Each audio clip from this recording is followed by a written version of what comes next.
Hello and welcome to Press Corner, our regular Sunday morning review of key events with our colleagues in the media and other experts here in the heart of Europe.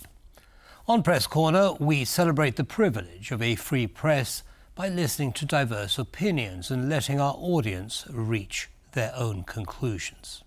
Today, my guests are Karolina Wójcicka. She's a journalist with Dziennik, Gazeta, Prawna, and I hope I'm pronouncing that correctly. Yeah, perfectly fine. Jakub Biernat from Belsat TV. Hello. Sebastian Stodolak, Vice President, Warsaw Enterprise Institute and a journalist.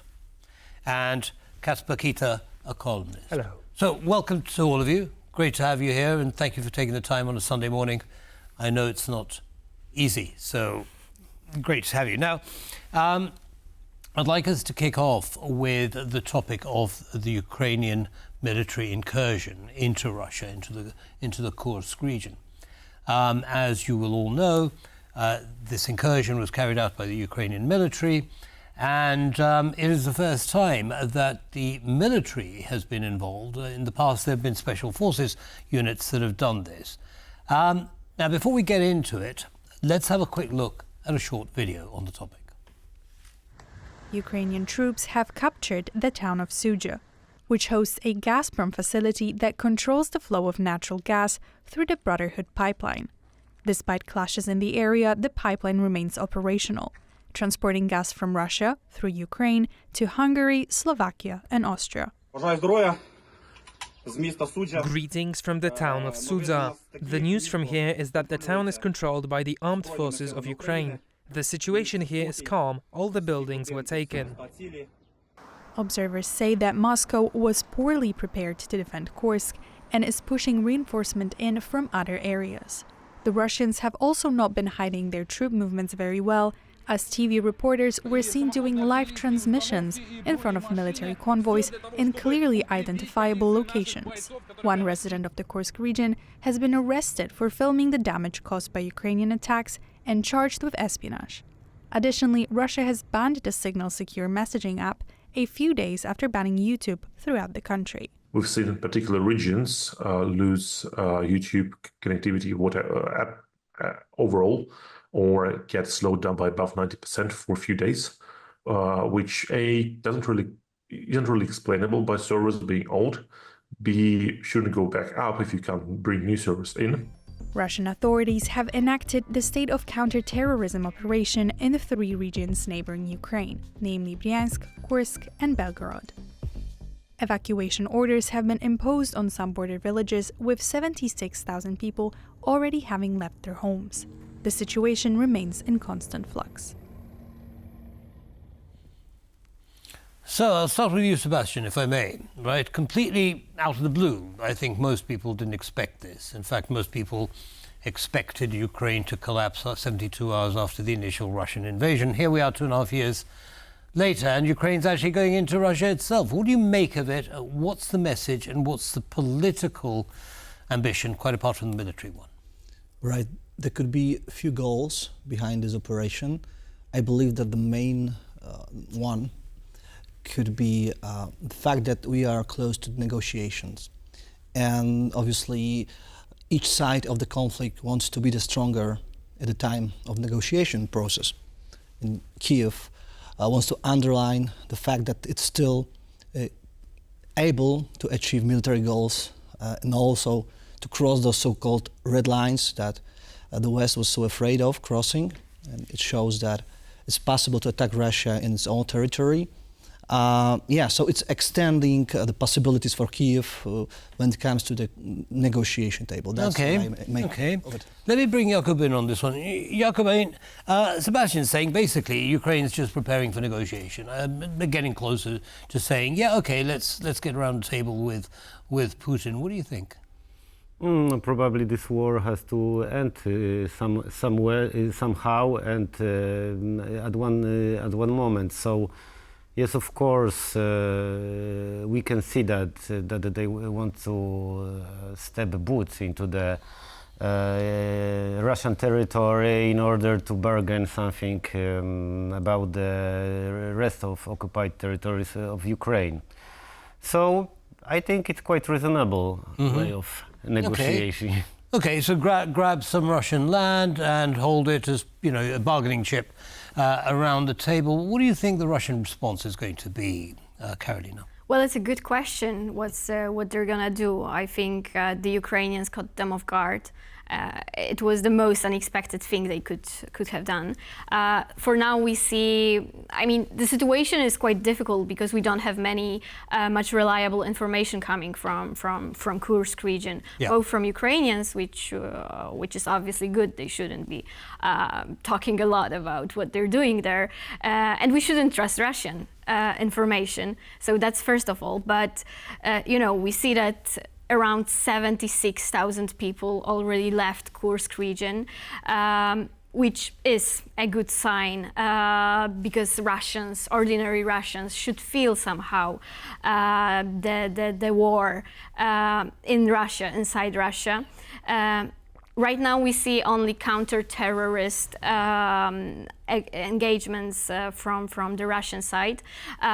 And well, we have to wait and see what they're gonna do. If they're gonna move some troops from Ukraine, if they're gonna stick to the counterterrorism operations, and that sort of will tell us more about the possibility of enhancing this conflict on the Russian territory. You're right. I mean, it's quite an embarrassing situation, isn't it, Sebastian, for Putin?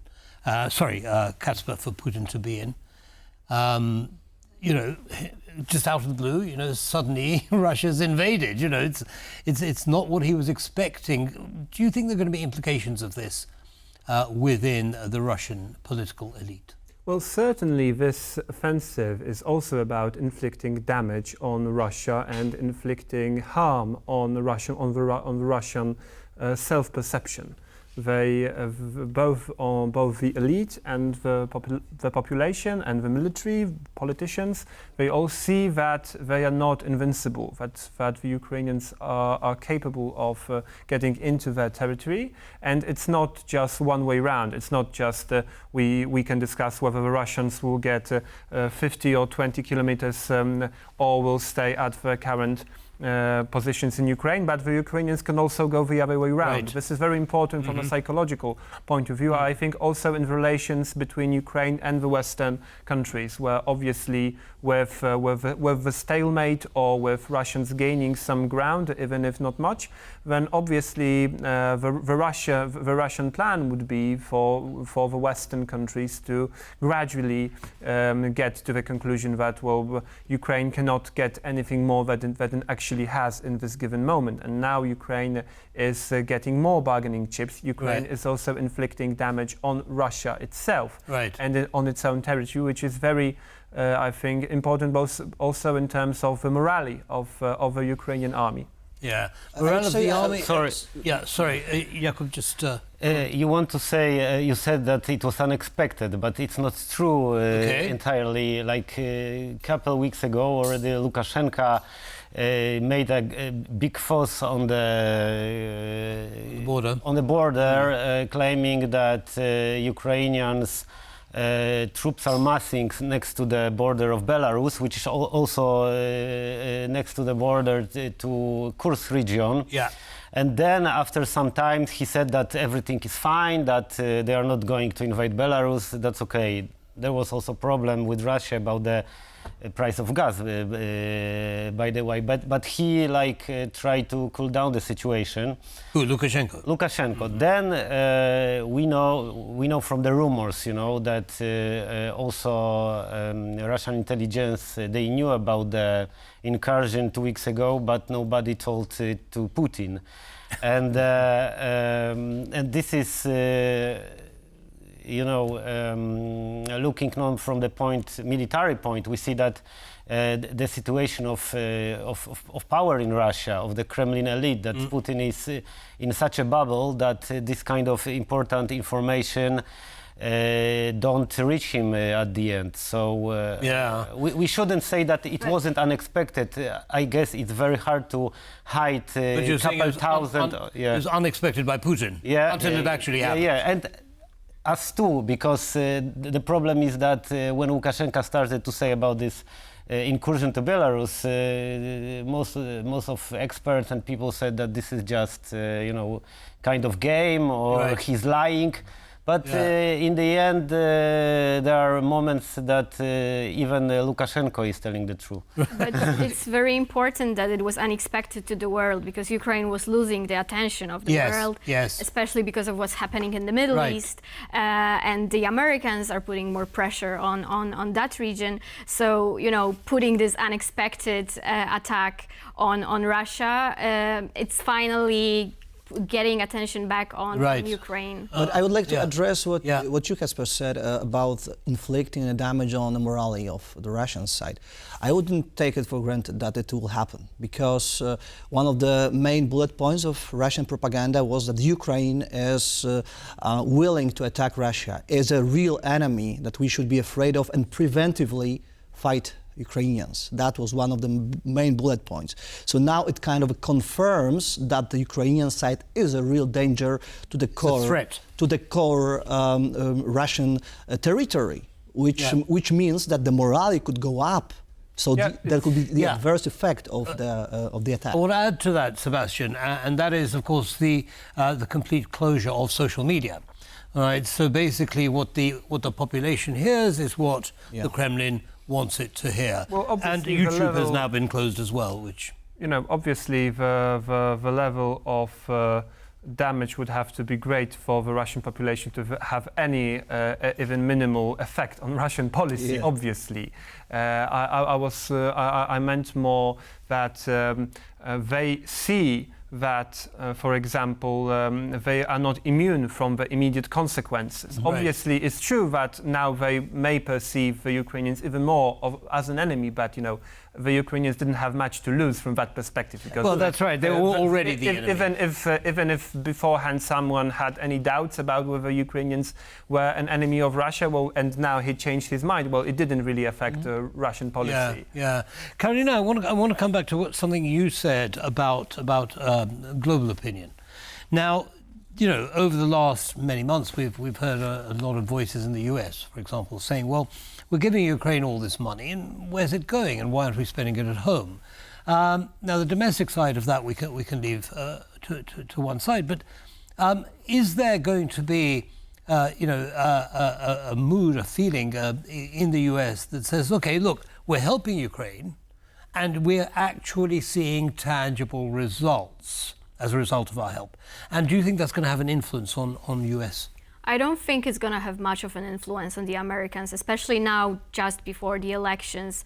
The American people, they are done with spending money on foreign countries, be it Israel or Ukraine or Taiwan, for example. And I think that's something that we here in Europe finally understand, that we cannot take American help for granted, even if Kamala Harris wins. It's not guaranteed that they will continue the support for Ukrainians. So what we have to do, we have to focus more on European side of the support for Ukraine, and we need to enhance our capabilities to, collectively support Ukraine from the European Union and other allies here in Europe. Of course, we can count on the Americans to some extent, even possibly on Donald Trump. But it's not going to be 100% engagement. Yeah. I mean, and there are some countries, of course, who've taken the lead on this in Europe already. Poland is one of them. The UK is another.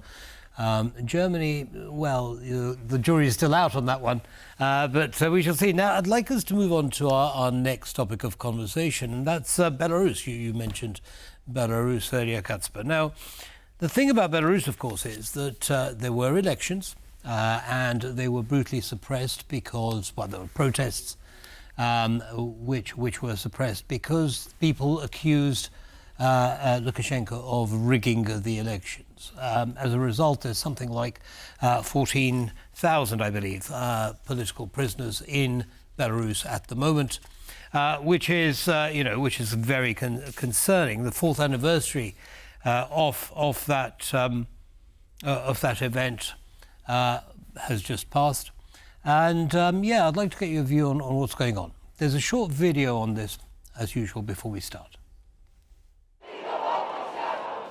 Hundreds of thousands of Belarusians took to the streets 4 years ago to protest the rigged results of the presidential election that kept dictator Alexander Lukashenko in power. Belarusian people will not be able to accept him as new president. You know, they will not allow to treat them as they did before.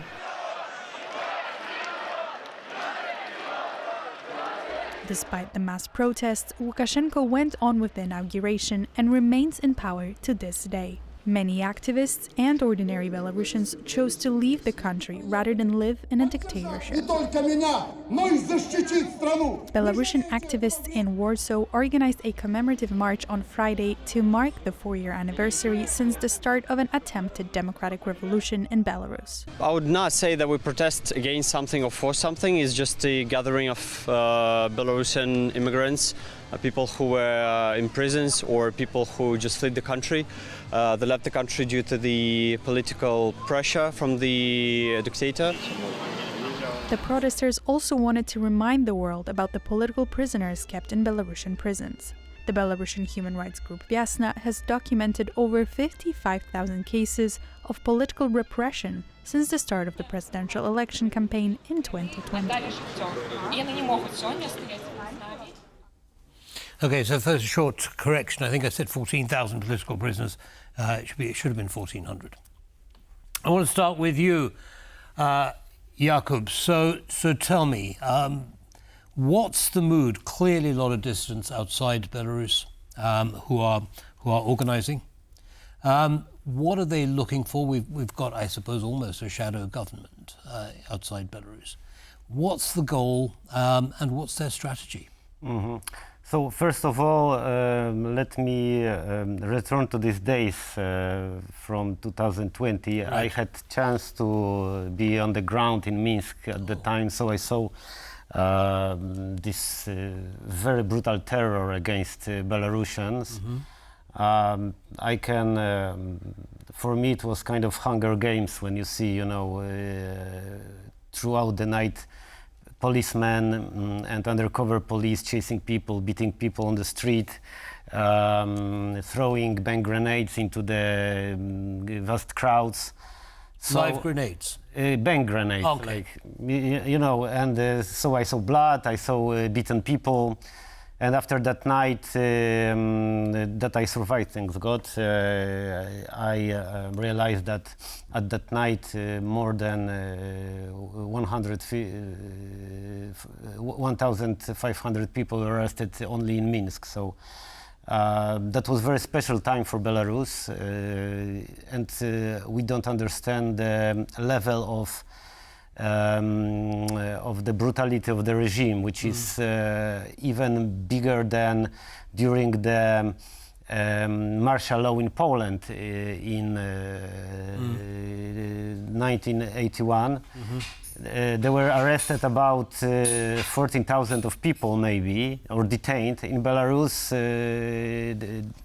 during this repression, we observe about 50,000 of people that were arrested, and of course 1,400 political prisoners. Mm-hmm. So we must understand that this is really a regime that is close to Stalinist. In fact, of course, without killing people, but you can go to prison for 20 years, for 8 years, for 10 yes, but there have been deaths amongst these detainees. Yeah, so as you see, the situation is very, very difficult for Belarusian opposition because they need to leave the country. Right. Okay, but the significance of the 4th anniversary. I mean, we see that there's a lot of activity, a lot of profile raising.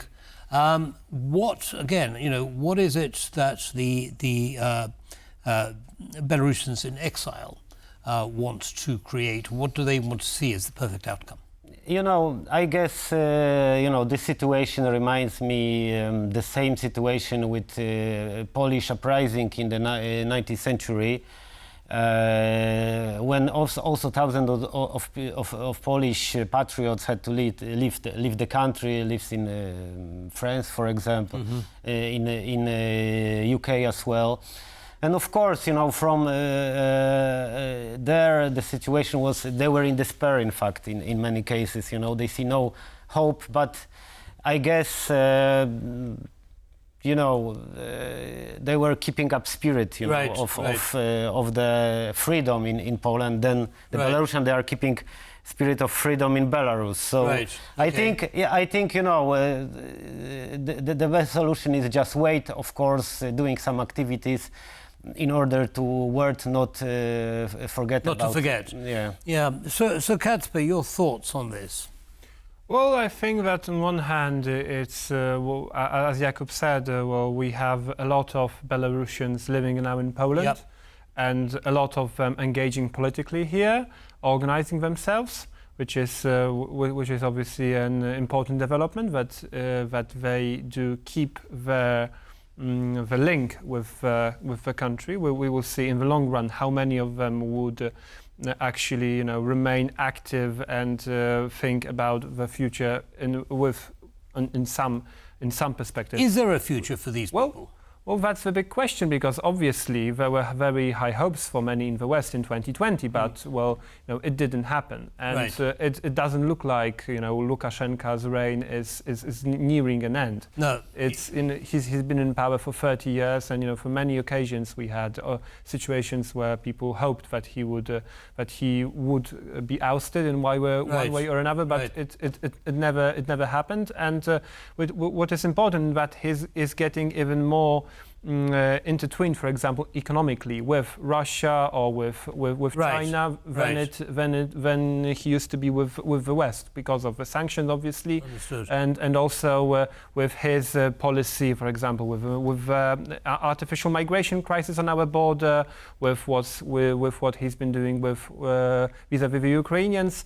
And the problem is for everyone that would like Lukashenko to be ousted, is that he's getting less and less economically reliant on the West, and he stays in power. Right. So there's fewer ways of influencing what's happening in Belarus. What's happening there? Yeah, absolutely. I want to bring you in on this one, Sebastian. I mean, Kacper talked about sanctions. More sanctions were introduced. However, Lukashenko and Putin seem to be very, very close together, working in tandem in terms of their threatening pose or posture against Ukraine and against Poland and other countries.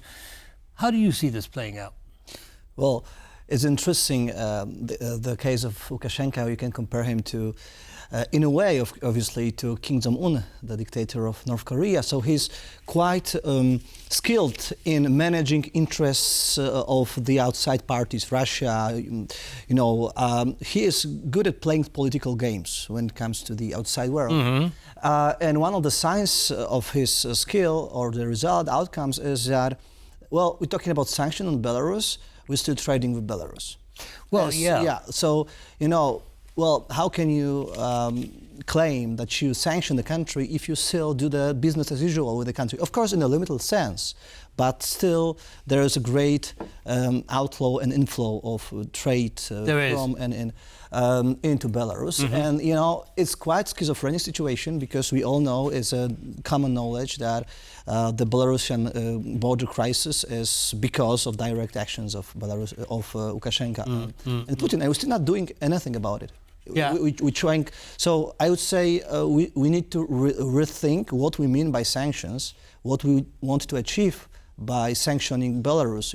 Clearly, we didn't achieve much. No, we certainly don't seem to have yet. We actually achieved one thing, and it is dividing the world into two blocks. The global South bloc, led by China, Russia, and the Western world. And we see that the divisions are becoming even bigger and bigger, and global South is getting more power because of that, especially China.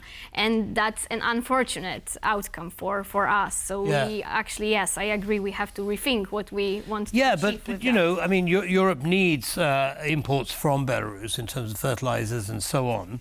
In the same way that Europe, while it weans itself off Russian oil, is still reliant on it to some extent. So it's not something that can be cut off overnight. Do you anticipate any possibility of political change in that country? Not for now. Not for now. It feels like since 2020 the world has changed dramatically, and as Kacper mentioned, the Belarusian involvement in the war in Ukraine. Of course, they didn't send the troops, but it's still pretty tight.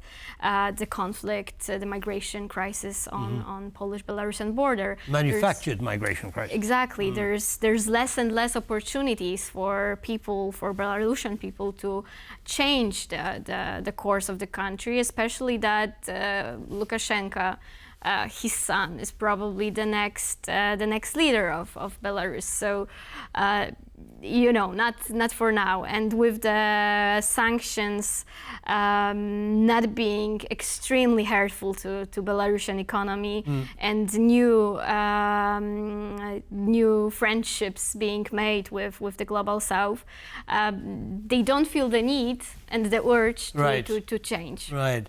So business as usual, Jakub. There isn't really enough incentive. I would say that,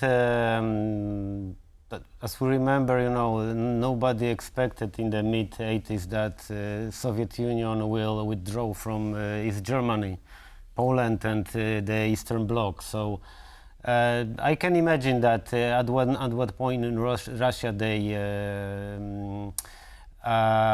start new policy of detente, telling that we don't want to be enemies with the West, so we don't care about Belarus anymore. Take this Lukashenko, do whatever you want. The same they did for the leaders of Communist Party in Eastern Germany. Yes. Overnight they lost their support from Kremlin, and then it was the end of this. It collapsed. It collapsed. So I can imagine that after that this war, which makes Russia weak more and more, we can expect it. This situation, and I'm not sure whether China will be able to keep the Belarus going and Lukashenko or other autocrat going. Well, so China has interest. We have to be ready for anything. Anything is possible. Yeah. And China, of course, has interest in Western Europe as well. So and China. So they may not want to sacrifice those. We can't forget that now China banks, they are not taking transfer from Russia, for example, because they are afraid of US sanctions. So we see that it's not 100% support of Russia. They are playing their game, it's not a blind support. and they can leave Russia in a minute, if they don't see any sense in it. Yeah, Russia needs China more than the other way around. Well, let's move on now. Over the past few days, there have been riots across the United Kingdom. They've been labelled far-right riots, instigated by anti-immigrant groups, especially the EDL, European Defence League, which actually has been defunct for a number of years. It also comes at a time when Keir Starmer is newly appointed. So there's there are two political dimensions, if you like, to this situation. I'd like to get your view on it, but first, as always, a short video. Immediately after the mass stabbing in Southport, which left 3 children dead and several others wounded, far-right activists and media outlets spread claims alleging that the attacker was a migrant. To quell the speculations that the attacker was a Muslim immigrant, the judge presiding over the case decided to conceal the perpetrator's identity until recently. The suspect, 17-year-old Axel Ruda Kubana, born in Cardiff to parents from Rwanda, has been charged with 3 counts of murder, 10 counts of attempted murder, and possession of a bladed article. Far-right mobs have been targeting Muslim and other non-white residents, leaving local Muslims fearing for their safety. Well, I feel threatened, scared to come out of my house. Yeah, I feel very stressed, and it's very distressing moment in our life. We've never seen this kind of far-right group active against anti-immigrant. So we are living fear and anxiety. This could be anything could happen to us, and we are living fear. Far-right rioters chanted anti-immigration slogans, including "Stop the Boats," which references migrants crossing the English Channel in dinghies and has long been a rallying cry for anti-immigration activists and politicians. More than 12,500 small boat arrivals were reported in the first half of 2024, a 16% increase compared to the first half of 2023. That tells us something about the group reputation of those groups among the people with, potentially far-right views and prejudiced views of them. But it is also that groups have been looking for an attempt to create a flashpoint, particularly around asylum accommodation, for the last several months. Migration was one of the top issues in the recent UK elections and remains a major concern for British voters. However, while the British public remains divided on migration, widespread anti-racism protests in recent days have shown that the vast majority of Brits do not accept the far-right narrative. So, migrants, Sebastian, start with you. Migrants coming in on boats, this is not a new problem for the United Kingdom. No one's been able to do much about it. How much of a role does this play? And is it purely, simply anti-immigration? Or is there something a bit more to it than that? I think that there is a lot more to it than that. First of all, it's good to know that after the Brexit was about immigration mainly, or anti-immigration moods among British society. And after Brexit, Great Britain recorded a record number of immigrants. It's an all-time high number of immigrants. There is over 10 million people who are not born in Britain living in Britain right now. So that's probably how much? 10%? But no, less than that. Of the population? Yeah. Yeah. So there's a lot of them. So they are visible. They are people of color from all around the world. So it's not making it easy to integrate and accommodate because the difference is clearly visible. And you can attach all the worst things to the people who are visibly different than you. So that's a overall. But the thing is that throughout the years, and the sin is committed both in Britain and in the European Union, Western countries, throughout the years, those strange kind of political correctness was shaped that you have to somehow amend your approach to execution of your local law when you approach migrants. That all this talk about no-go zones and so on, there is a truth to it. Of course, there are not districts like that in the number that some far-right people claim that there are. But still, the approach of police to the minor thefts, for example, minor law incursions and so on, was very mild.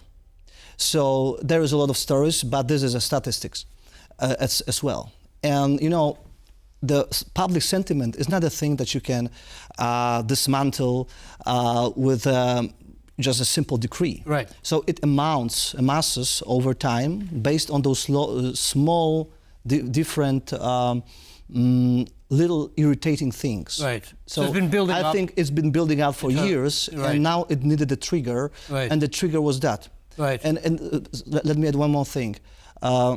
The fact that, they didn't know who was the perpetrator, if he was a migrant or not, this was a fact that was triggering people. If not for the political correctness that make it impossible to know it clearly, it might be dismantled earlier in somehow of a public statement, So there would have been a release. Yeah. Right. Okay, yes. So Karolina, your thoughts, two-tier policing, and people simply feel they're not being listened to. What do you think? I think there's also the problem of economic situation in the UK. We see that the protests mainly erupted in cities that are not very well off, right? And the population is hit with a wave of crisis. There still is the cost of living crisis in the UK. The public services are declining. The NHS used to be the pride of British people, and now it's also in a crisis. So people are frustrated. And after, well, Labour is not wrong by blaming Tories partly for this crisis, because when you had interior ministers for secretaries for the past couple of years, Suella Braverman and Priti Patel, who were promoting hate speech against migrants and people of color, even though they were people of color as well.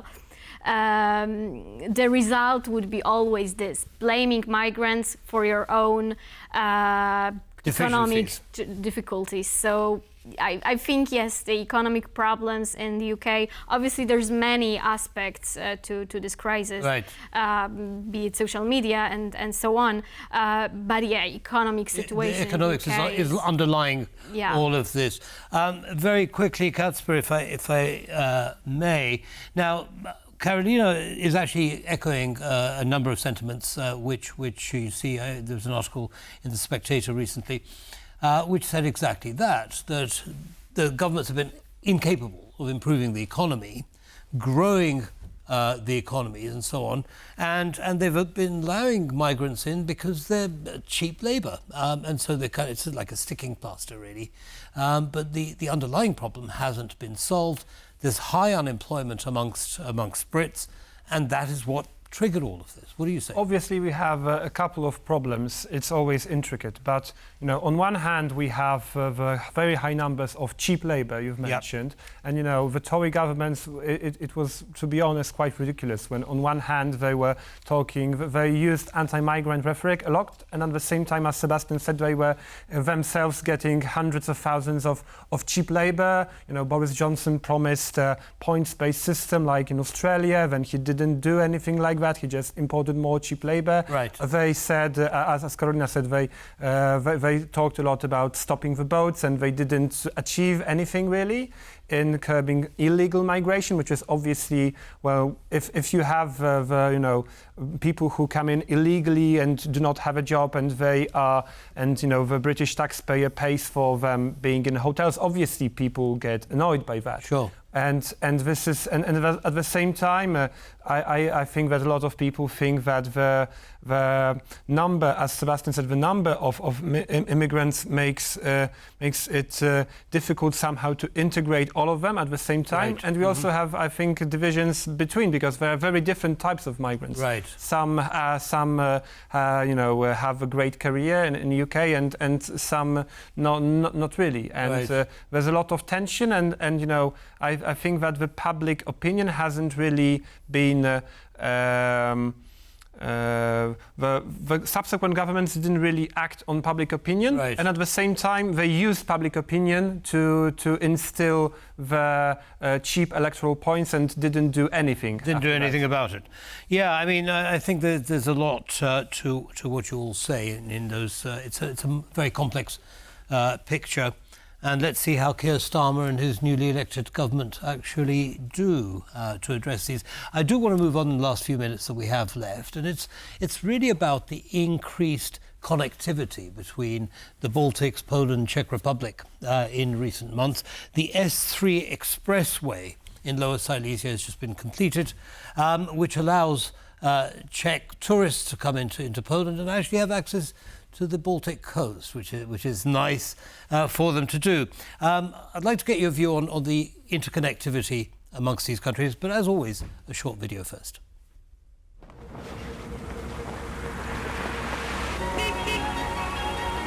We Czechs have no access to the sea, but we are determined. Me and Hnevka get in a car every year and drive to see the Great Water. What a beautiful beach. So, not very Croatian. No stones in sight. Well, there isn't, because it's the Baltic Sea. Closer, more beautiful, and you can always communicate with Poles. Ahoy! Ahoy!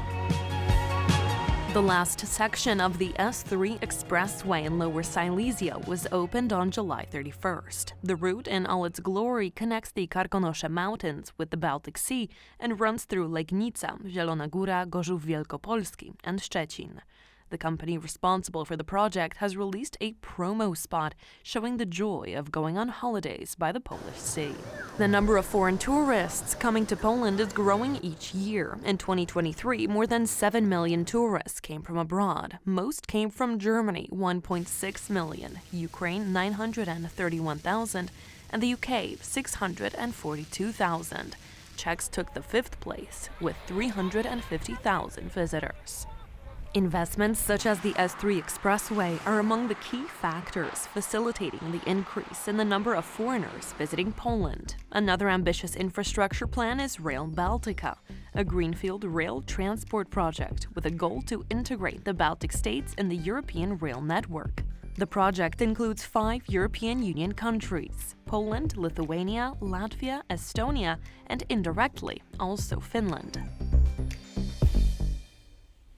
All right, now we've got a very, very short time, so I'll ask all of you please to keep your answers as brief as possible. I'll start with you, Jakub. Now, quite obviously, apart from the benefit to Czech tourists having access to the sea, what other advantages do you see, or challenges, with this new infrastructure? I see no challenges, in fact. Thank you, European Union, for creating this kind of infrastructure in order to the countries of the region can integrate also economically, socially, and so on and so on. And a very short historical remark. In 1945, Stalin's plan to give Szczecin to Czechoslovakia because Czechoslovakia doesn't have access to the sea, so it's planned to make a small town, Czechoslovak town on the coast of Baltic Sea, but it didn't happen. So now let them drive on our beautiful on highways, S3 to Stettin, to other places and have a fun. Your thoughts? Yeah, well, the interconnectivity is a very important issue for our region. It's over 120 million people living in CE countries, so we've been struggling for years with access to infrastructure. It is especially important for our businesses.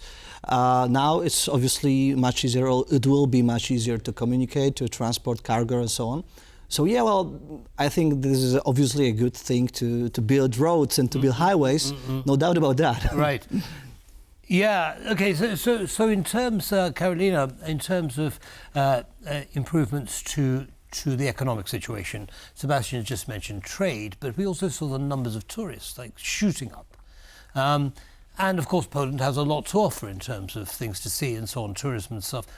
In your opinion, is the Polish infrastructure in place now, robust enough for the volumes of tourists that we're expecting?